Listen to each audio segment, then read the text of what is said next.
Hello guys, welcome back to my channel. तो आज हमने कल हमने किसकी शुरुआत कर दी थी? क्लास 11th के chapter number 1 the living world की हमने शुरुआत कर दी थी। उसका लेक्चर नंबर 1 मैं अपलोड कर चुकी हूँ, ठीक है। मतलब क्लास 11th का चैप्टर नंबर 1 का लेक्चर नंबर 1 मैं अपलोड कर चुकी हूँ, जिसमें हमने क्या क्या बात की थी मैं पहले बता देती हूँ कौन कौन से टॉपिक्स थे। हमने बात की थी about the characteristics of living organisms. मैं एकदम फास्ट बताऊंगी। करेक्टरिस्टिक्स ऑफ लिविंग ऑर्गेनिजम्स की बात की थी, ठीक है। Characteristics of living organisms. Next topic जो हमने किया था वो ग्रोथ किया था। क्या किया था? ग्रोथ किया था। और मैंने आपको बताया था कि डिफाइनिंग फीचर क्या होते हैं और नॉन डिफाइनिंग फीचर क्या होते हैं, ठीक है। आई होप आप इतना जो टॉपिक मैंने पढ़ाया था उसे आप अच्छे से पढ़ के आए होंगे और इतने पार्ट का आप एनसीईआरटी से भी जरूर पढ़ के आए होंगे। हम स्टार्ट करते हैं नेक्स्ट टॉपिक से, ठीक है। ग्रोथ वाला टॉपिक मैं आपको बहुत अच्छे से पढ़ा चुकी हूँ। लेक्चर नंबर 2 में बात करने वाले अबाउट द रिप्रोडक्शन टॉपिक। सबसे पहले बात आपको ये चीज़ याद होनी चाहिए कि what are the defining features. मैंने पिछली क्लास में बता दिया था, फिर मैं फिर से बता देती हूँ। डिफाइनिंग फीचर्स का क्या मतलब है या फिर डिफाइनिंग कैरेक्टरिस्टिक्स का क्या मतलब होता है। डिफाइनिंग फीचर्स का मतलब होता है जो कि 100% लिविंग में हो, without any exception, without any exception, जो कि 100% लिविंग में, ऐसा कोई भी लिविंग ऑर्गेनिज्म नहीं है जिसमें वो पाया ना जाता हो। पहली कंडीशन। दूसरी कंडीशन, वो 0% नॉन लिविंग में हो, ठीक है। यानी कि आप इसका मतलब क्या समझते हैं कि डिफाइनिंग फीचर क्या होगा? डिफाइनिंग फीचर का मतलब है वो 100% लिविंग में पाया जाता हो विदाउट एनी एक्सेप्शन, उसका कोई एक्सेप्शन नहीं होना चाहिए और 0% नॉन लिविंग में मिले। मैंने बताया था कि डिफाइनिंग फीचर्स कौन कौन से 3 होते हैं जो आपको याद होना चाहिए। सबसे पहला होता है मेटाबॉलिज्म। सबसे पहला आप नाम याद कर लीजिए, फिर मैं आपको बताऊंगी इनकी डिटेल। दूसरा होता है सेलुलर ऑर्गेनाइजेशन।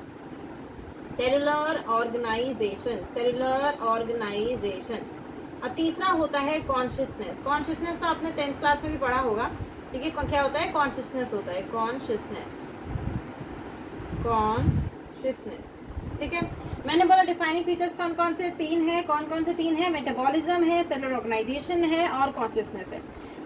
डिफाइनिंग फीचर क्या होते हैं? जो कि 100% लिविंग में हो विदाउट एनी एक्सेप्शन और 0% नॉन लिविंग में, ठीक है। अब मैं बात करती हूँ कि नॉन डिफाइनिंग फीचर्स कौन कौन से हैं। देखिए, नॉन डिफाइनिंग फीचर्स कौन कौन से होते हैं? जो डिफाइनिंग नहीं है वो अल्टीमेटली क्या हो जाएगा? नॉन डिफाइनिंग हो जाएगा। सिंपल सी बात है ना। जो डिफाइनिंग नहीं है वो अल्टीमेटली क्या हो जाएगा? Non defining. तो नॉन डिफाइनिंग कौन कौन सी कैरेक्टरिस्टिक्स है? नॉन डिफाइनिंग आपकी होती है ग्रोथ और रिप्रोडक्शन। मैंने ग्रोथ के बारे में बता दिया था कि ग्रोथ, अगर आप पिछली क्लास देख के आएंगे तो आपको अच्छे से पता होगा कि ग्रोथ क्यों नहीं होती है defining feature, non defining feature क्यों बन जाती है। आज की क्लास में हमने रिप्रोडक्शन की बात करनी है, ठीक है।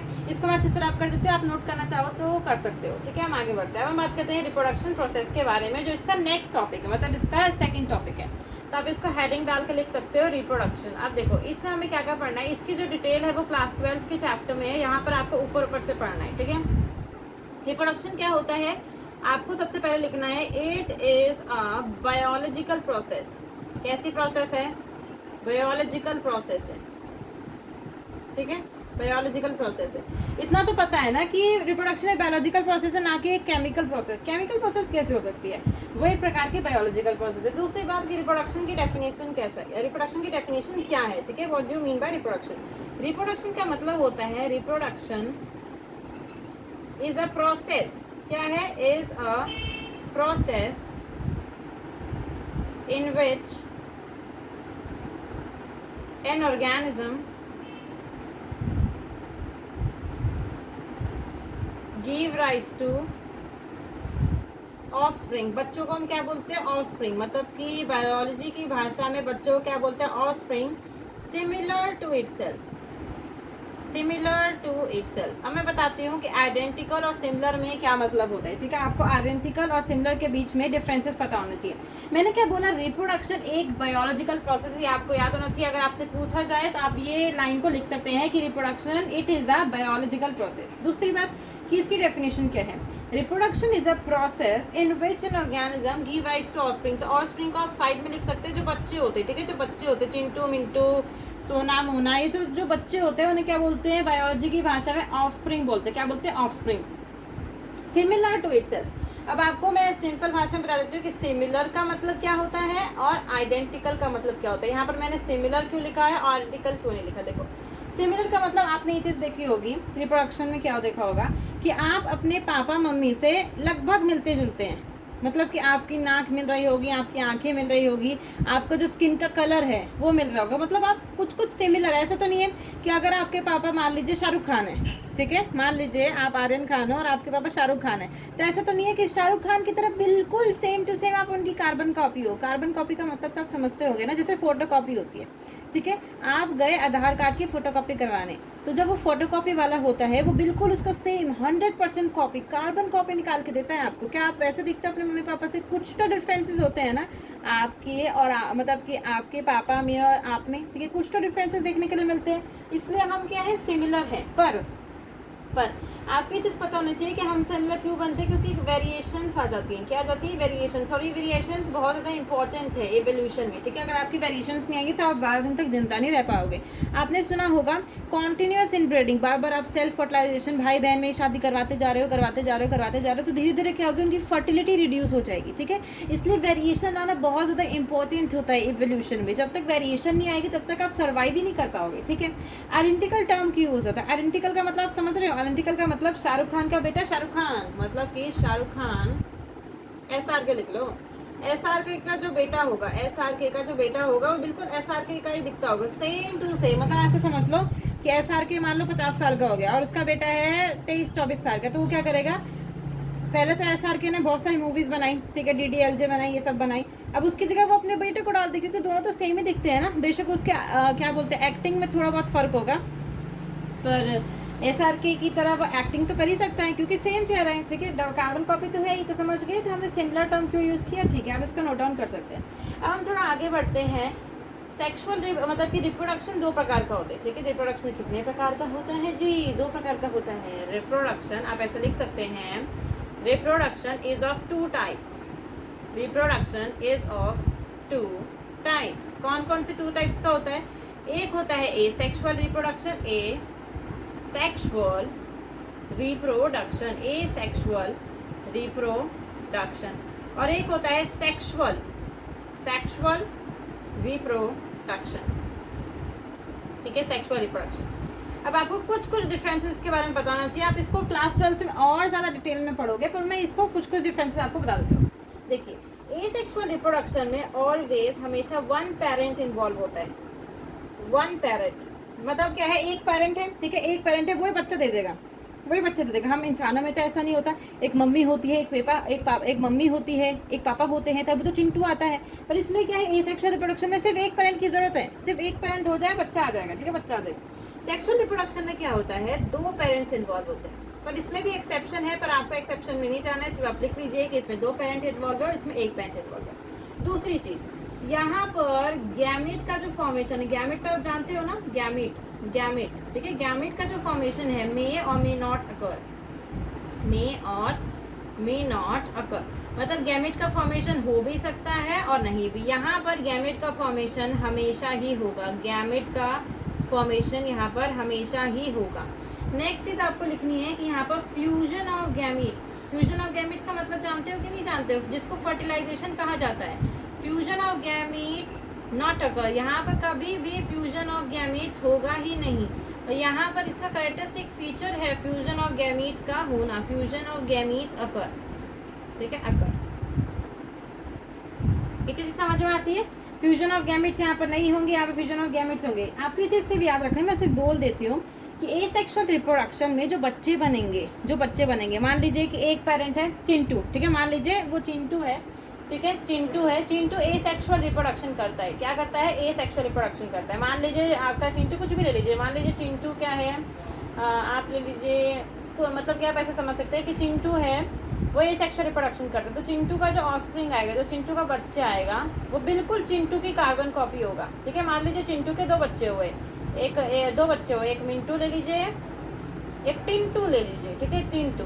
अब ये दोनों बिल्कुल अपने पापा की तरह दिखते होंगे और ये दोनों भी एक जैसे दिखते होंगे। मतलब आप समझिए, मैं चिंटू हूँ, ठीक है, मेरे 2 बच्चे हुए, वो 2 बच्चे भी एक जैसे दिखते हैं और वो मेरे जैसे भी, मतलब क्या आप ऐसा समझ सकते हैं कि SRK के 2 बेटे हुए, ठीक है, और SRK करता है एसेक्सुअल रिप्रोडक्शन। अब भाई SRK के जो 2 बेटे हुए हैं वो दोनों एक जैसे दिखते हैं शाहरुख खान की तरह, और शाहरुख खान भी उनके जैसा दिखता है, ठीक है। ये काफ़ी ज़्यादा कॉम्प्लेक्स हो गया, पर आपको इतनी जो डिफरेंसेस लिखा है मैंने वो याद होना चाहिए, ठीक है। इसको आप नोट डाउन कर सकते हैं। हम आगे बढ़ते हैं। अब आपको यहाँ पर इस चैप्टर में ज़्यादा आपको एसेक्सुअल रिप्रोडक्शन पे ध्यान देना है। मैं बताती हूँ एसेक्सुअल रिप्रोडक्शन के बहुत सारे इस चैप्टर में एग्जाम्पल दे रखे हैं जो आपको याद होने चाहिए। पहला एग्जाम्पल है ईस्ट और हाइड्रा। ईस्ट एंड हाइड्रा में बडिंग दिखती है। क्या दिखती है? बडिंग दिखती है। बडिंग का क्या मतलब है मैं बताती हूँ। देखो बडिंग का क्या मतलब है। हम हाइड्रा ले लेते हैं, ठीक है, हाइड्रा ले लेते हैं। आप ईस्ट भी ले सकते हैं। मान लीजिए मैंने ईस्ट ले लिया, ठीक है, ये मान लीजिए मैंने ईस्ट ले लिया, ये ईस्ट का न्यूक्लियस हो गया, ठीक है। अब यहाँ पर क्या होगा, छोटा सा ईस्ट बनेगा, ऐसे करके छोटा सा ईस्ट बनेगा, ठीक है। चुटकू सा ईस्ट बना, ये क्या है, मैंने ईस्ट का एग्जांपल ले लिया जिसको सैक्रोमाइसिस सेरेवेसी कहते हैं, ईस्ट का एग्जांपल। तो ये छोटी सी बर्ड बनेगी, एक्सटर्नल बर्ड बनेगी, एक्सटर्नल बर्ड। आपको पता होना चाहिए कि एक एक्सटर्नल बर्डिंग होती है, एक इंटरनल बॉडी होंगे। आपने देखा था ना शिनचैन की माँ जब उसको सिर पे मारती है तो उसके इतना ऊपर सब फोड़ा हो जाता है, ठीक है, शिनचैन के ऐसे फोड़ा हो जाता था, वही है, इसी प्रकार से समझ लीजिए। एक्सटर्नल बडिंग इसमें देखने के लिए मिलेगी, ईस्ट के अंदर एक्सटर्नल बडिंग देखने के लिए मिलेगा। अब क्या होगा, ये धीरे धीरे जो बर्ड बना, ये जो इसका बच्चा है, क्या है, बच्चा है, वो धीरे धीरे बड़ा होगा, धीरे धीरे बड़ा होगा। मान लीजिए अब इतना बड़ा हो गया, ठीक है, इतना बड़ा तो नहीं होता है वैसे समझ लीजिए, ठीक है। ये है आपका पेरेंट, ये क्या है, पेरेंट, पप्पा, पप्पा ईस्ट, ठीक है, पप्पा ईस्ट। ये है बच्चा ईस्ट, ऑफस्प्रिंग ईस्ट, ठीक है, बच्चा ईस्ट। अभी क्या होगा, थोड़ा सा बड़ा हो जाएगा, जैसे ही ये मैच्योर हो जाएगा अपने पप्पा से यहाँ पर गिर जाएगा और फिर से बड़ा हो जाएगा। मतलब अब इसकी अपनी एक आइडेंटिटी होगी। तो इस प्रकार से ईस्ट में देखने को मिलता है। वैसे आपको इतना डिटेल में नहीं जाना, सिर्फ आपको एग्जाम्पल याद होने चाहिए, ठीक है। मैं इसको रब कर देती हूँ। देखिए आपको एग्जाम्पल याद होना चाहिए कि ईस्ट और हाइड्रा के अंदर बर्डिंग देखने को मिलती है। Next Planaria. प्लानेरिया जिसको हम क्या बोलते हैं, flat worms.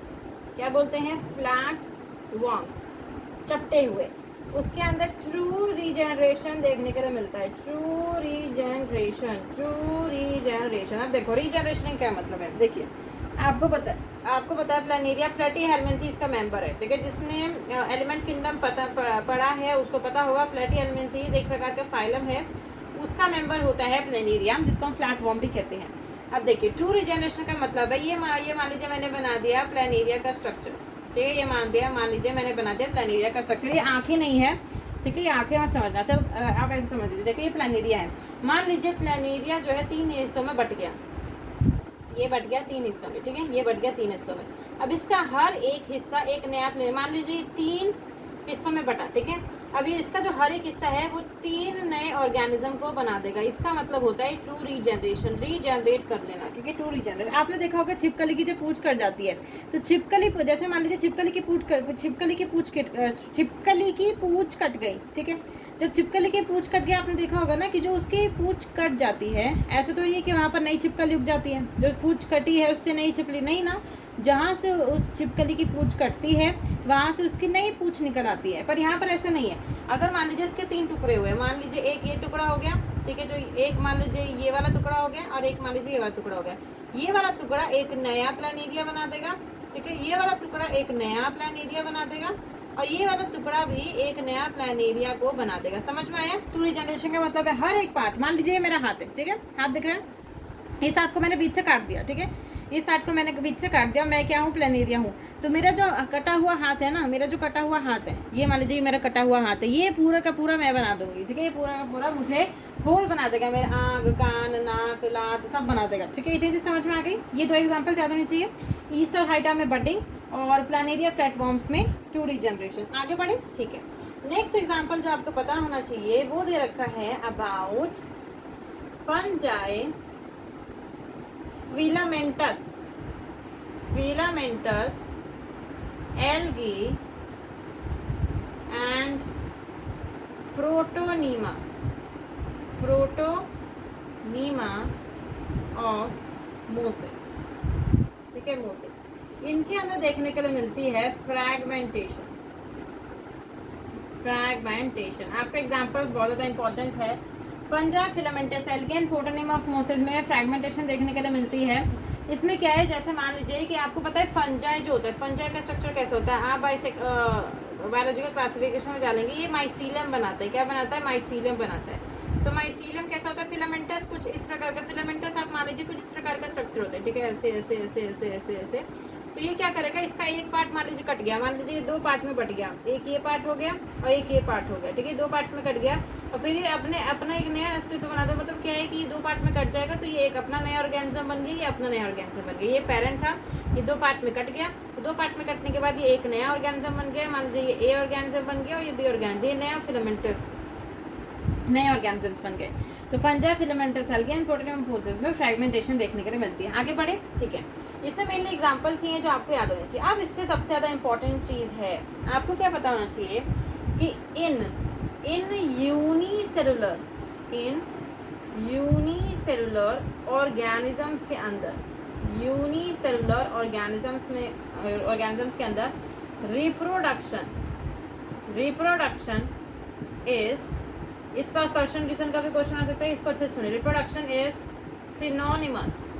Synonymous with growth. अब मैं बताती हूँ कि इसका मतलब क्या होगा। देखिए, पहले आप एग्जांपल से समझिए। मैंने बोला कि ये एक प्रकार का, कुछ भी लीजिए, ये एक प्रकार का मान लीजिए बैक्टीरिया, ठीक है, ये मान लीजिए एक बैक्टीरिया, ठीक है, बैक्टीरिया का पेरेंट सेल। इसने क्या किया, इसका साइज बढ़ा। आपको इतना पता होगा ना कि जब रिविजन करते तो इसका साइज बढ़ा, इसका साइज बढ़ा और ये 2 में टूट गया, ठीक है, 2 डॉटर सेल इसने बना ली। अमीबा का ही ले लो, 2 डॉटर सेल, अमीबा में जैसे बाइनरी फिजन देखने मिलती है। अब आपको मुझे ये बताइए, यहाँ पर क्या ग्रोथ देखने के लिए मिली है? मैंने आपको कहा था ग्रोथ का मतलब होता है increase in mass and increase in number of cells, ठीक है, increase in mass and increase in number of cells. क्या यहाँ पर सेल का नंबर बढ़ गया है? पहले 1 सेल थी, अब 2 सेल हो गए, तो यहाँ पर क्या हुआ, ग्रोथ हुई है? अपने आप से पूछिए, ग्रोथ हुई है? बिल्कुल हुई है, क्योंकि यहाँ पर इंक्रीज इन सेल नंबर हो गया। अगर मैं आपसे पूछूँ यहाँ पर रिप्रोडक्शन हुई है? हुई रिप्रोडक्शन हुई कि नहीं? मैंने खुद से 2 बच्चे बना दिए, तो रिप्रोडक्शन ले लिया। अब आप बताइए, यूनिसेलुलर ऑर्गेनिजम्स में growth and reproduction are the same thing. मतलब कि वो ग्रोथ करने जा रहा था, रिप्रोडक्शन हो गया। ये वही बात हो गई कि चल रहा था, गड्ढे में गिर गया। उसी प्रकार से वो ग्रोथ करने जा रहा था, रिप्रोडक्शन हो गई, रिप्रोडक्शन करने जा रहा था, ग्रोथ हो गई, वही वाली बात हो गई। इतनी चीज़ समझ में आ गई।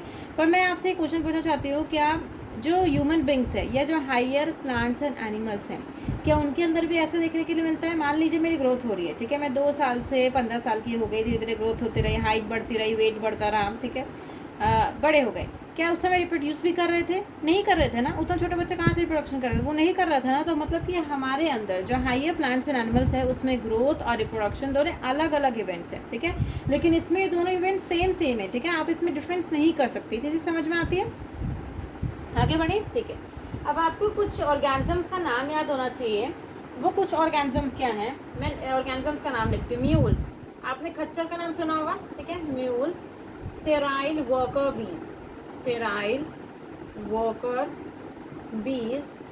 और infertile human couples do not reproduce। समझ में आता है? ठीक है।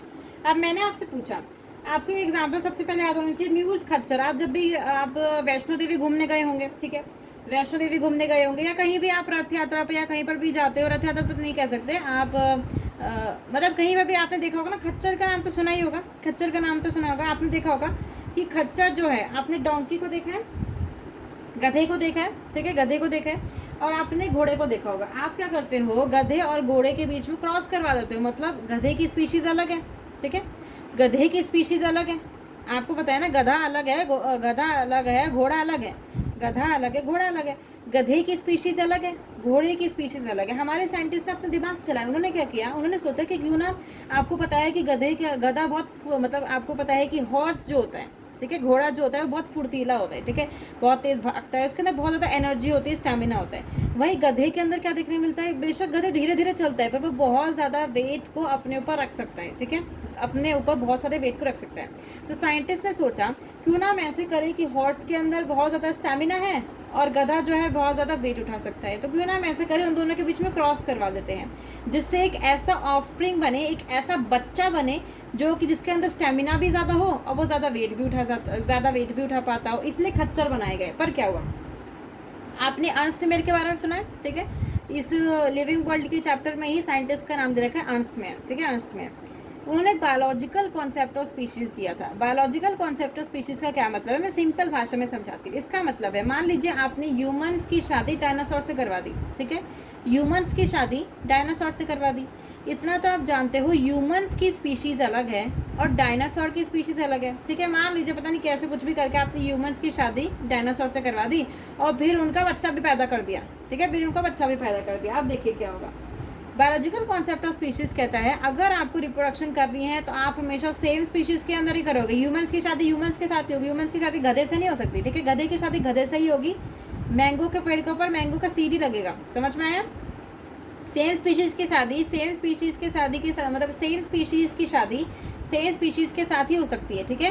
सेम स्पीशीज़ के साथ भी रिप्रोड्यूस कर सकते हैं। और अगर आपने इस चीज़ की वायलेशन की, मतलब अगर आपने अर्स्ट मेयर की बात नहीं मानी, सेम स्पीशी को नहीं माना, आपने गधे की शादी घोड़े से करवा दी, दोनों अलग अलग स्पीशीज थी, तो अल्ट में पता है क्या होगा, मैं बताती हूँ, श्राप लगेगा। क्या होगा, जो ऑफस्प्रिंग बनेगा ना, जो बच्चा बनेगा, वो रिप्रोड्यूस ही नहीं कर सकता है। मतलब जो खच्चर बनाया ना, म्यूल्स जो बनाया, वो रिप्रोड्यूस नहीं कर सकता। अपने जैसे म्यूल्स नहीं बना सकते थे, समझ में आई कि म्यूल्स रिप्रोडक्शन नहीं कर सकता है, वो स्टेराइल होता है, ठीक है। वो अपने जैसे और खच्चर बेटे नहीं बना सकता है, ठीक है, समझ में आती है। फिर स्टेराइल वर्कर बीज, आपने देखा होगा जो हनी होता है, जहाँ से हम हनी लेते हैं, ठीक है, आपने पूरा उनका छत्ता देखा होगा। उससे आपने देखा होगा कि जो हमेशा काम करती रहती है, जो नेक्टर लेके आना, हनी बनाना, वो वर्कर बीज होती है। तो नेचर ने कुछ ऐसा कर रखा है कि आप इसको आगे पढ़ लेंगे, मैं सिर्फ सिंपल बात में बता देती हूँ कि उस हनी, मतलब जो पूरा हनी का कॉम्ब होता है ना, उसके अंदर एक क्वीन मधुमक्खी होती है, ठीक है, रानी मधुमक्खी होती है। वो क्या करती है, सारा रिप्रोडक्शन वही करती है, ठीक है, सारे बच्चे बनाना सब वही करेगी। और वर्कर बीज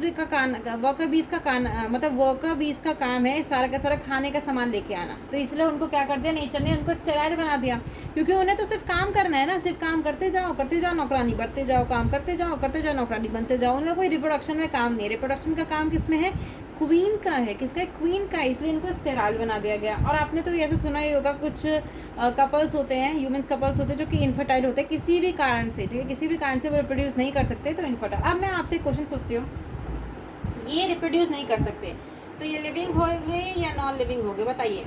ये लिविंग, येस और नो, क्या वो लिविंग है या नॉन लिविंग है, बताइए। लिविंग है और नॉन लिविंग है, बताइए। बहुत बच्चे नो बोलेंगे। आप बताइए, कोई इंसान अगर रिप्रोडक्शन नहीं कर सकता तो क्या आप उसे नॉन लिविंग कह दोगे, नहीं कहोगे ना। तो मतलब कि ये सारे के सारे क्या है, लिविंग है। चीज़ समझ में आती है। अब मैं आपसे इसको नोट डाउन कर सकते हैं। अब मैं आपसे पूछना चाहती हूँ, मैंने आपको बोला था डिफाइनिंग फीचर का मतलब है, डिफाइनिंग फीचर का मतलब है जो कि 100% लिविंग में हो और 0% नॉन लिविंग के अंदर हो, है कि नहीं। अब मैं आपसे पूछती हूँ, क्या रिप्रोडक्शन डिफाइनिंग फीचर है, क्या 100% लिविंग में प्रेजेंट है, नहीं प्रेजेंट है ना। आपको 3 तो एक्सेप्शन देखने के लिए मिल गए ना, म्यूल्स, स्टेराइल वर्कर बीज और इनफर्टाइल ह्यूमन कपल्स। तो अपने आप ही ये जो रिप्रोडक्शन है वो कैसी प्रोसेस हो गई, नॉन डिफाइनिंग फीचर। कैसा हो गया, नॉन डिफाइनिंग फीचर हो गया। तो चीज़ समझ में आती है, ठीक है, नोट डाउन कर सकते हैं। अब मैं आपको बताना चाहती हूँ, अब ये तो सिंपल सी बात है, क्या कोई डेड ऑर्गेनिज्म, कोई मरा हुआ है, क्या वो रिप्रोडक्शन कर सकते हैं, बताइए। ऐसी साइंस तो मैंने आज तक नहीं देखी। कोई मरा हुआ इंसान है या मरा हुआ कोई भी जीव जंतु है, क्या वो रिप्रोडक्शन कर सकता है, नहीं कर सकता। वो तो भाई अपनी चेतनाएं ही खो बैठा है, मतलब बिल्कुल ही वो निकल लिया है, तो वो रिप्रोडक्शन नहीं कर सकता ना, सिंपल सी बात है, वो रिप्रोडक्शन नहीं कर सकता है। ये चीज़ें समझ में आती है। अब देखिए, लेक्चर नंबर 2 में अभी हम इतना ही पढ़ेंगे। हम 2 टॉपिकों को कवर कर चुके हैं, एक ग्रोथ और दूसरा रिप्रोडक्शन। अब लेक्चर नंबर 3 में हम देखेंगे about the process called as metabolism, cellular organisation और कॉन्शियसनेस। छोटे छोटे टॉपिक है, आप कंप्लीट कर लोगे, फिर उसके बाद हम बायोडाइवर्सिटी को कंप्लीट करेंगे, ठीक है। At the end please subscribe to my channel, like भी करिएगा और ज़्यादा से ज़्यादा इसको शेयर भी करिए। Thank you.